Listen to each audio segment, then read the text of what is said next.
Di dunia yang semakin terhubung, kita hidup berdampingan dengan berbagai budaya, tradisi, dan keyakinan. Namun, bagaimana kita menentukan mana yang benar atau salah ketika nilai-nilai ini berbeda?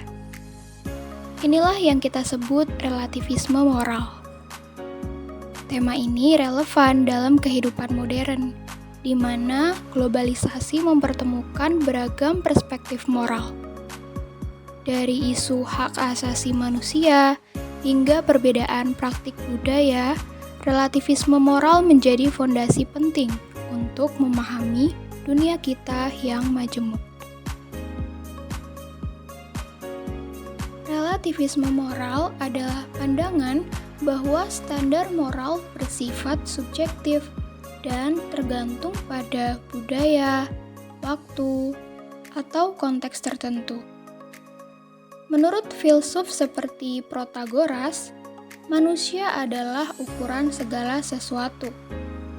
Artinya, tidak ada kebenaran moral yang universal, karena setiap masyarakat memiliki nilai-nilai sendiri yang mengatur perilaku anggotanya. Ambil contoh perbedaan dalam hukum adat dan hukum nasional. Di beberapa masyarakat, praktik seperti pernikahan usia muda dianggap bagian dari tradisi. Sementara, di tempat lain dianggap melanggar hak anak.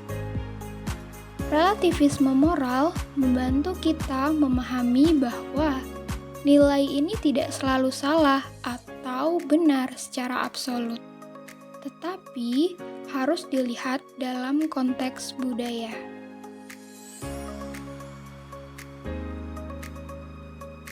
Relativisme moral juga semakin relevan di era digital, di mana budaya bertemu melalui platform media sosial. Misalnya, perdebatan tentang kebebasan berekspresi di internet. Apa yang dianggap sebagai kebebasan berpendapat di satu negara mungkin dilihat sebagai penghinaan atau pelanggaran di negara lain. Contoh lainnya adalah perbedaan sikap terhadap konten hiburan yang sensitif, seperti film atau iklan yang sering memicu perdebatan global tentang nilai-nilai moral yang bertentangan.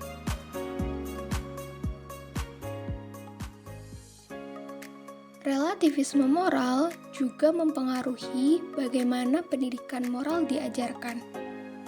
Di sekolah-sekolah multikultural, pendidik dihadapkan pada tantangan untuk mengajarkan nilai-nilai universal sambil menghormati latar belakang budaya siswa yang beragam. Contohnya, dalam diskusi tentang keadilan, siswa dari berbagai budaya mungkin memiliki pandangan berbeda tentang apa yang dianggap adil. Dengan pendekatan relativisme moral, guru dapat memfasilitasi dialog yang membangun empati dan pemahaman terhadap lintas budaya. Pendidikan moral di era modern membutuhkan keseimbangan antara menghormati keunikan budaya dan menanamkan nilai-nilai yang dapat diterima secara global, seperti penghormatan terhadap hak asasi manusia dan kesetaraan. Pendukung relativisme moral seperti Ruth Benedict berpendapat bahwa pemahaman budaya lain dapat memberi pelajaran akan toleransi dan dapat mengurangi konflik.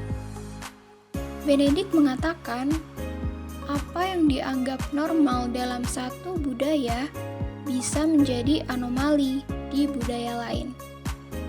Namun, kritik muncul dari filsuf seperti Immanuel Kant yang percaya pada prinsip universal moralitas.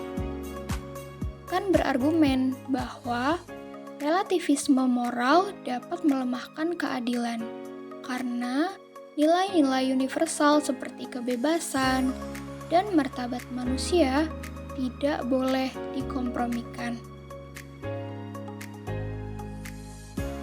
Relativisme moral mengajarkan kita untuk melihat dunia dari perspektif yang lebih luas, menghargai perbedaan, dan memahami bahwa kebenaran moral tidak selalu tunggal. Namun, penting juga untuk tetap memiliki landasan etis yang dapat menyatukan kita sebagai manusia. Seperti yang dikatakan Aristoteles, kebajikan adalah jalan tengah yang membantu kita hidup bersama dengan harmoni. Dengan menghargai perbedaan sambil mempertahankan prinsip universal, kita dapat menciptakan masyarakat yang lebih inklusif dan adil. Mari jadikan relativisme moral sebagai alat untuk memperluas wawasan kita dan membangun dunia yang lebih harmonis.